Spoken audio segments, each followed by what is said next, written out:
Guys, and CSFan001 here, welcoming you to the road to my 216th Platinum Trophy. Today's game is Dead Nation Apocalypse Edition. So, the PS4 version of Dead Nation, which was released like years ago. I want to say it might have been free at one point on PSN or PS Plus at one point. I know that it was one of the free games you could get on PS3 back in 2011 when the network went down for a really long time, for like a month or whatever.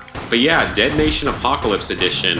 This is a top-down shooter, twin-stick shooter, revolving around zombies. I don't normally do games like that, actually. Like, I'm not a big fan of games like this usually, but this one, I always kind of like this game. Like, it's fairly fun overall. It's not the best game out there, but it's at least somewhat fun for the most part. A little bit repetitive, though, because you will have to beat the game multiple times and then grind out a lot of kills. Difficulty-wise, it's probably like a 6 to a 7 out of 10, so it's a little above average in difficulty because getting through the whole game on Morbid is kind of challenging. So yeah, that and the fact you have to beat the game multiple times, like I said before.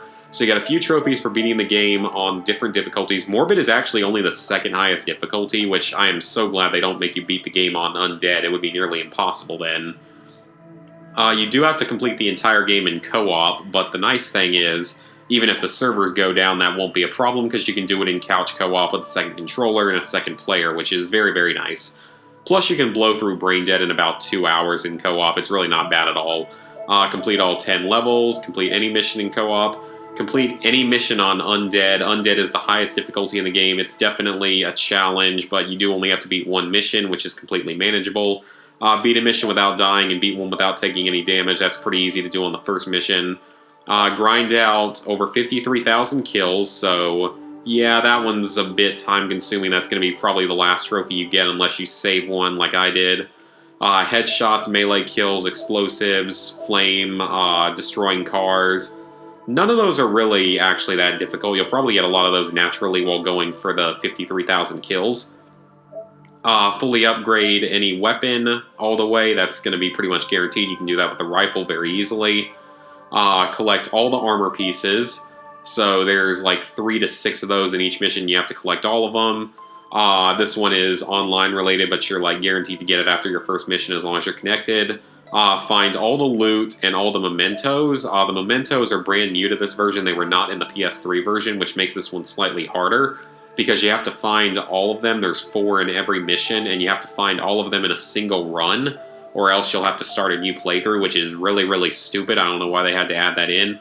Plus, you have to get all the loot in every mission, which isn't particularly hard as long as you're following a guide and doing it on, like, Brain Dead or something.